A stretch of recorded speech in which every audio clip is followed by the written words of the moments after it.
Well, hello there, and welcome back to Mr. E's Mysteries and Magics. In this video, I will be doing a magic effect first done by Peter Ford Magic on his channel a few weeks ago. Peter, I hope you don't mind if I kind of abscond with your routine a little bit and show you my variation of it. Peter called his trick something to the effect of a trick with a very special gaff card. He used a 3.5 of clubs. I don't have a 3.5 of clubs. And in fact, I don't have a 3.5 of anything. So I have to use something else, which you will see shortly. And that is what I am going to do my variation with.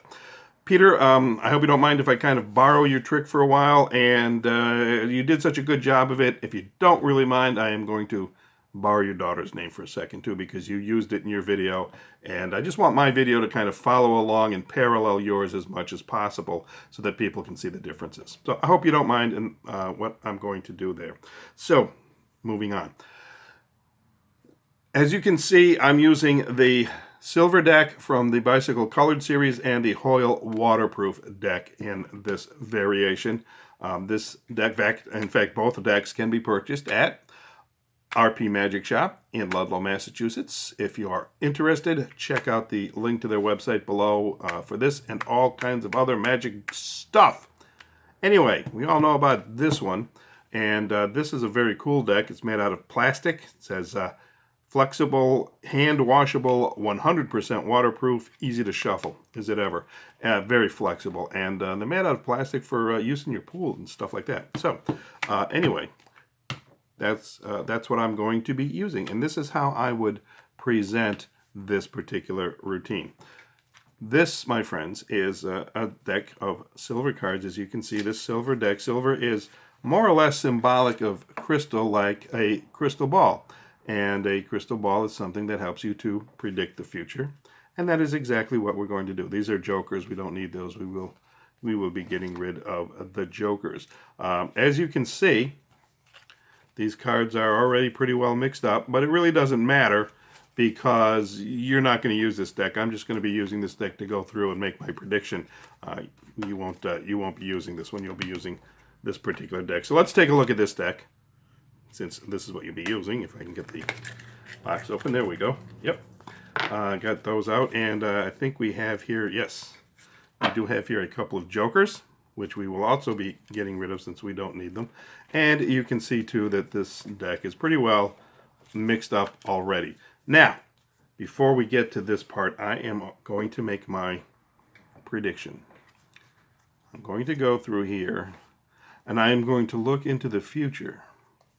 And I am going to predict a card. And it's very difficult sometimes to do this because you have to get into the head of your participants, and they don't know sometimes that they have mental abilities to predict the future themselves. So you have to kind of get through that mental block, which is something that, you know, usually applies to me. Okay, this is the card that I am going to predict. I'm going to put the rest of the deck aside. It doesn't matter. We won't be using those anymore. And I'm going to put the card in the tuck case. You can take a look at the tuck case. It is completely empty. You can examine it if you like.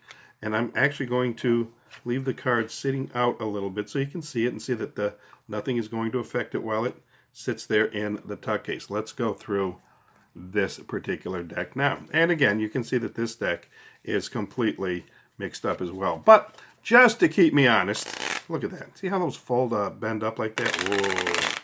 Look at that. Isn't that a cool shuffle or what? It does shuffle very easy.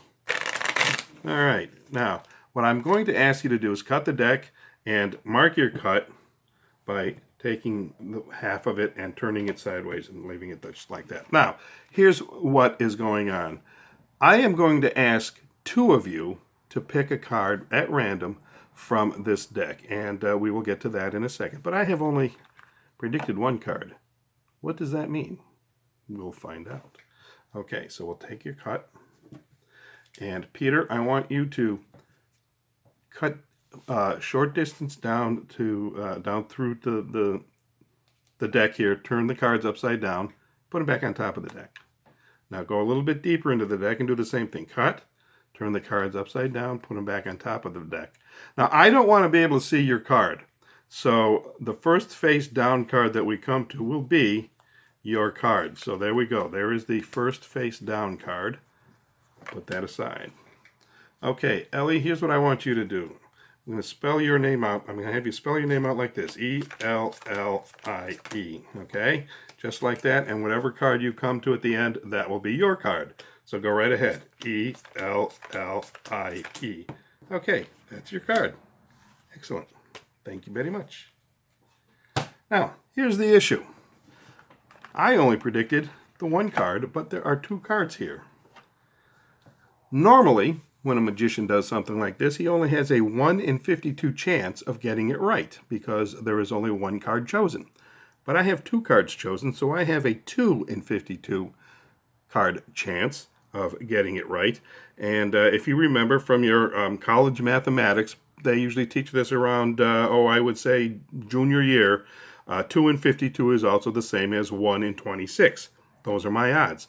I have a 1 in 26 chance. So, here's what I would like to propose. Whichever one of you I choose has to buy me a beer. Does that sound fair? You've got a 50-50 chance from that standpoint, but you also have only a 1 in 26 chance of getting picked at all because I may be wrong, and if I'm wrong on both, I get no beer. All right, very good. We'll go along with that. Let us see what your cards are. 6 of diamonds. 10 of spades. All right. If you would please take the card out. Don't turn it over yet. Verify that it is indeed one card. Thank you very much. If you would please put the card face up on the table. Oh, look at that. It is a 6 of diamonds superimposed on a 10 of spades. How about that? You both owe me a beer. What do you mean? You each only half a beer. Owe me half a beer. No, that's not fair. Well, okay, I won't take you to court. I'll take half a beer from each of you.